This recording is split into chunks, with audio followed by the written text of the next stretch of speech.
Hello and welcome to the very first lesson of our new unit, financial literacy. Today we are looking at interest and rates of change, and our learning goal is to investigate compound interest as an exponential function and also to get familiarized with the formulas for compound interest. And we are also looking at simple interest as well and the difference between simple and compound interest, and again making connections to exponential functions. So before we begin, some key vocabulary for us to know. So here we have a principal amount, and I will be making connections to the previous formula that we saw for exponential functions when we were looking at applications of exponentials. So this is our initial amount. And this is the original amount of money that is invested or borrowed. So the initial deposit, so if you are depositing money in a savings account to earn interest, or if you are taking out a loan and you are earning interest on that as well, the principal amount is the original amount that you begin with. Then interest is the cost of borrowing or return on investing. It is a percentage, and it is a percentage of the principal, and it is paid per period. So again, if you are saving, you are earning that interest, but if you have borrowed, then there is interest being added to the loan that you have to pay back. And we also have a rate per period. So if interest is our rate of change, then rate per period is how often that rate of change applies. So you can have interest that is yearly, you can have interest that is compounded monthly. So the connection I can make here is when we were looking at half-life, if the half-life of something is 10 years, then 5 years would be half of that time period. And so it is important to know what our rate per period is, which means that in any compounding period, how much interest we are earning. For example, if you have 12%, you have to know if that's for the whole year, if that's being compounded once per year, if it's being compounded twice every half a year, every 6 months, if it's weekly or other compounding periods that we're going to see later on. Now, with interest itself, we have two types of interest. We have simple and compound interest. So, simple interest is interest that's only calculated on the original principal that was invested or borrowed. So, any amount that you earn through interest later on does not affect that principal amount when it comes to calculating simple interest. So if you borrow $100 and the interest is 5%, which is $5, then that $5 is going to be applied, for example, if it's yearly, every year. So every year it's just going to be $5, regardless of how much is being added. So if the first year is $100 and the second year you still haven't paid and now it's $105, then by the second year it's just another $5 added. So it'll be $110 and it won't consider that $5 that was accumulated over the first year.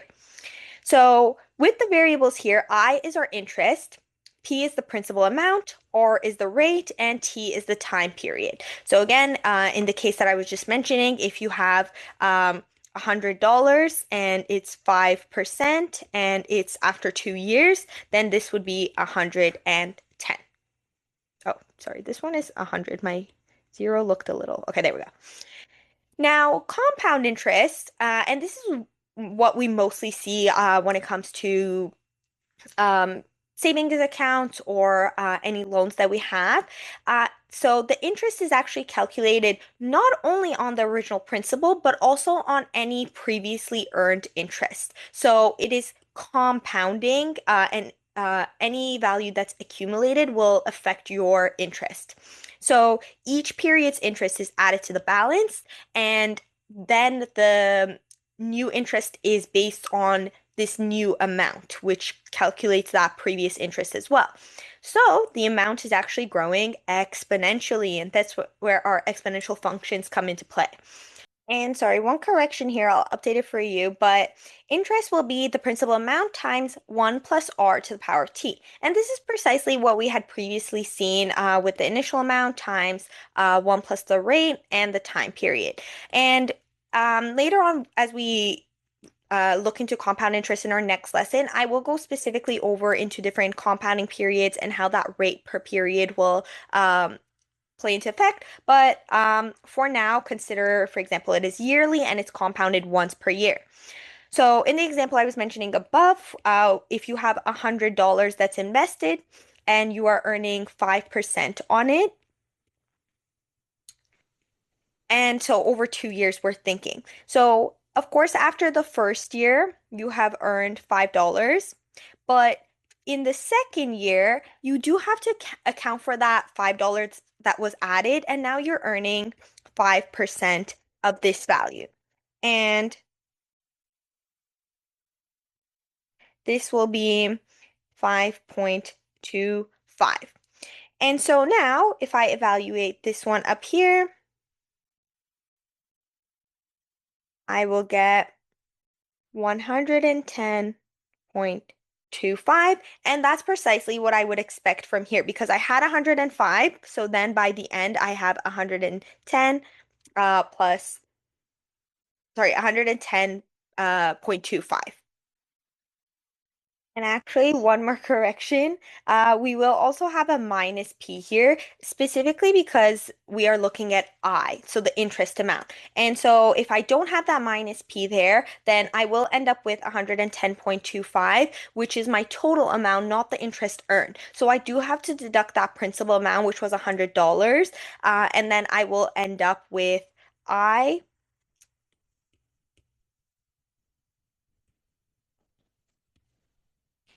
will be 110.25 minus $100, which will be 10.25. So the interest I earned was $10.25. And it is important to have that because we are looking at simple interest versus compound interest with regards to the expression for or the equation for the interest itself. So here this would give us the interest and here this expression here would give us the interest for compound. So let's look at an example now. Suppose $1,000 is invested at 5% annual interest for 3 years. Compute the total amount if it's for simple interest, and then we're looking at compound interest, which is compounded annually. So if the investment is simple interest, then we're only earning 5% of the principal amount, so that $1,000. So after 1 year, we have 1,000 times 0.05 or 5%, which gives me $50. Which means after 3 years, this $50 has been accumulated 3 times. So 3 times 50 is $150. And because we're asked to compute the total amount, so then after 3 years, we have that original $1,000. And now we have another 150 added to it. So our total is $1,150. Now, if it is compounded annually, or if it's compound interest and it's compounded annually, then we're going to look at this table below here. And I have already the 3 years for you just to compare. So let's look at that first.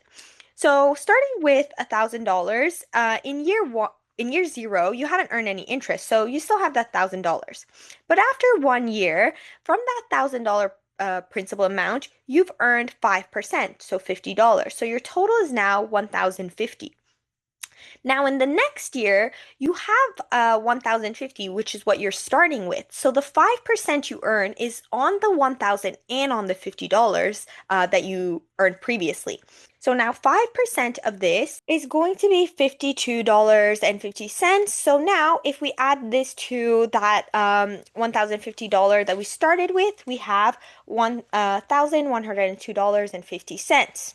And again, in the third year, that's the amount that we're starting with. So we earn 5% of that, which is 55.13. And after 3 years, we have 1,157.63. And just to compare now to that simple interest, so we can see that we earned about $7 more because we were earning interest on that accumulated amount as well. So now I want you to practice for yourself and try to complete the table above to see how much the interest would be after 6 years. Oh, you should have got the following values, and I just skipped over showing the calculations, but each time we're copying this value here to the principal for the next year, multiplying by 0.05 to get the interest for that year, and adding it to the amount that we started with at the beginning of the year. And I will just take a moment to analyze this part because this is really that $1,000 times 1 plus 0.05, which was our rate, and this is after 6 years. And if you evaluate this, you actually also get exactly as we expected, 1,340, and it will round up to 10 cents there. And all of these were dollar amounts as well. And so, whether you do it step by step or you use the formula, you will get the final answer to be the same. Now we're going to graph each of these two values, so the simple interest and the table of values for the compound interest over a certain amount of years to see how it compares. So I've already set up my scaling, but just to go over it, this is going to be number of years.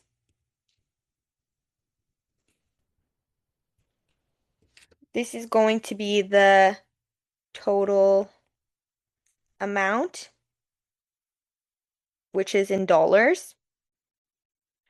And so take a moment now, try to plot the points on your own and check back for the answer. Okay, so you should have got something that looks like this. So in the blue, I have the compound interest, and in the green, I have the simple interest. So with the simple interest, we're just adding 50 every year. So it's growing by 50, which matches with my scale. And I've approximately plotted the points for each of the values from the table of values for the compound interest. And it is a little bit hard to see here. So I did want to show you on Desmos as well because I have plotted this function here. And again, looking at it just here, and this is from the years from year 0 to 10. Again, it's hard to see, but if I zoom out a little bit, now it's very clear to see that the compound interest is actually an exponential function and it is growing exponentially. And just based on the definition, the simple interest is a linear function. So what type of functions are there? Simple interest is going to be linear because it's growing by the same amount each year, whereas compound interest is exponential. It is growing exponentially. And how are the graphs similar? How are they different? So, of course, they both start at 1,000. So, the principal amount is the same for each. They both earn an amount every year. So, this amount is increasing every year. And they are both increasing functions. So, those would probably be the similarities. And how are they different? Of course, is they are growing at different rates. They are, you can say the simple interest earns a specific amount each year, whereas compound interest is earning interest on the accumulated amount as well. Now, I also want you to think, how would the graphs change if the annual interest rate was 10%? And how about if it was 2%? So, of course, if it was 10% for the simple interest, you would be expecting that you are earning $100 each year. So, um, it would look something like this. So your slope is, of course, greater. And if you are earning 2%, then it should be something approximately like that. And so, of course, your total amount is growing at a lower rate. And that would make sense because your rate is lower. And with the exponential function, perhaps let's look at Desmos over here. So let's say this was 10%, or actually, let me show you the 5% and we'll do a side by side for comparison. And then let's also do the 2%. And so again, very similar idea. It does still hold the same exponential shape, but of course, when it's 2%, we see that the green curve is growing at a slower rate than the other two. And of course, the blue curve, which is the 10% rate, is growing faster than either of the other two. And of course, that makes sense to what we would expect. When your rate is greater, then you are earning more, and when your rate is less, you are earning less. Now, in our first example here, Joe invested $4,500 in a 2-year regular interest account that earns 7.5 interest annually. So, key point here, regular is the same as simple interest. So how much interest did he earn? And keep in mind, it's how much interest did he earn. So we just want to know the interest amount. So using our formula from above for interest, we have the principal amount times the rate times the time period. So our principal amount was $4,500 or $4,500. The interest rate was 7.5%, which we turn into a decimal, so 0.075. And it is after 2 years, so t is equal to 2. So then 4,500 times 0.075 or 7.5% times 2 gives us 675. So we would expect that after 2 years, Joe will earn $675 as interest on his investment. Now we're asked how much will his investment be worth at the end of the term, so after the 2 years. So now all we're doing, and this is now maybe a new variable for us, A. A is used in financial literacy to represent the total amount. And so A will be the principal amount plus the interest earned. So 4,500 plus that 675, we have 5,175. So after 2 years, Joe's saving bond is worth $5,175. Now we are told that Elen invests $2,000 in a bond that pays 6% per year. And we're asked first, which type of interest do you think this is? So unless you are told it is a simple or regular interest, this will be a compound interest here. And it is earning 6% per year. And again, for the sake of this lesson, we're assuming these are compounded annually, and we're going to look at different compounding periods in our next lesson when we look only at compound interest. And this, again, is just a review because we did this at the beginning, but how can you make connections to the general equation of solving exponential functions, which we saw in our last lesson for the last unit, which was n of t is equal to n0 times 1 plus r to the power of t. So again, of course, our initial amount is $2,000. Our r, which is the rate, is 6%, and per year means that our time period is every year. So if we're looking at t as years, then we can just have the number of years as the exponent. So writing the equation here, I'm going to have n of t is going to be equal to 2,000, which is the principal amount. 1 plus, remember, r is 6%, which is 0.06, and to the power of t, and t in years.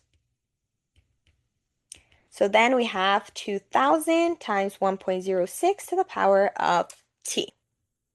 Now we're asked how much money does she have if she cashes the bond at the end of the 4th year. So after 4 years, t is equal to 4, and with that interest rate of 6%, then n of 4 is going to be 2,000. And again, this is just that equation we had up there. So 1.06 to the power of 4 because it's 4 years. And if you evaluate this, you get $2,524.95. So if she cashes the bond at the end of the 4th year, which means that she doesn't want to earn interest anymore, she'll cash out $2,524.95, which means she earned $524.95 interest over this time period. And then we're also asked how much will the bond be worth at the end of the 5th year. So for example, if she decides to not take it out at the end of the 4th year and leave it an extra 1 year, then again, we're using the same formula, except now my t is 5. And so here we have $2,676.45. And we're asked, how can you determine the amount earned during the 5th year? So pretty much from this year, where this was the amount that we ended up with. And after one more year, and we have now this total amount. So what was the interest earned within this year? So pretty much we're just going to be finding the difference here. So 2,676.45. And we're going to take away the principal amount that we started with for that year. Oh, and so these are just these two values here.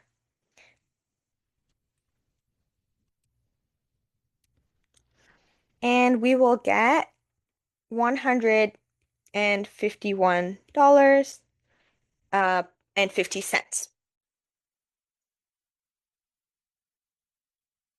And we can double check, but my expectation would be that if I started with this amount at the beginning of the fifth year and I earned 0.06 interest, 0.06% interest on this, then that multiplication there should also give me 151.5 because that's the amount of interest I earned. And yes, of course, if you calculate this, that's precisely what you get.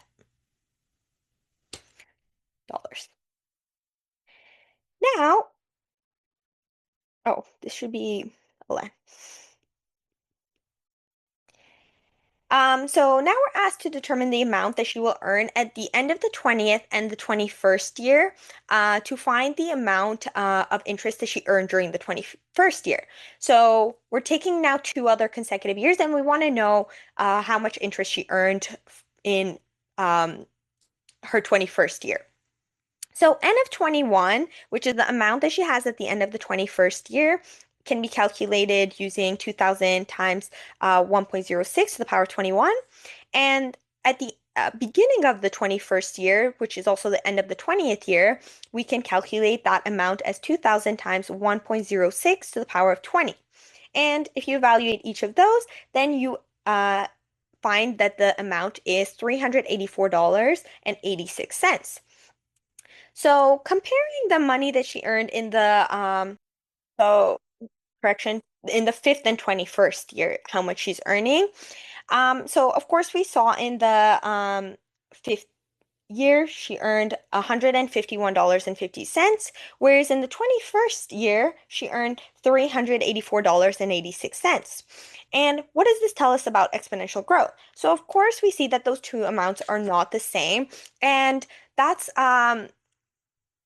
pretty much what we would have expected with exponential function anyways. We don't expect that the growth rate to be the same just because we're calculating the difference for 1 year. So the rate of change is actually different each year because the principal amount is different every year. And that's what we saw when we were looking at exponential functions. When we were looking at the first and second difference, we saw that there's no constant difference. So although there is a pattern to the growth, it is not a constant difference that we can use to determine that if in this year the interest was this amount, then in the following years the interest will be the same amount as well. The interest is growing and is going to be different each year that you look at it. And that was it for our first lesson for financial literacy. So I hope you got a good introduction to what interest rates are and how exponential functions relate to interest rates. And in our next lesson, we're going to look deeper into compound interest and compounding periods and see how that's going to change our exponential function and the formula we saw today. As always, please check Google Classroom for any additional tasks and don't hesitate to reach out if you have any questions, and I will see you all next class.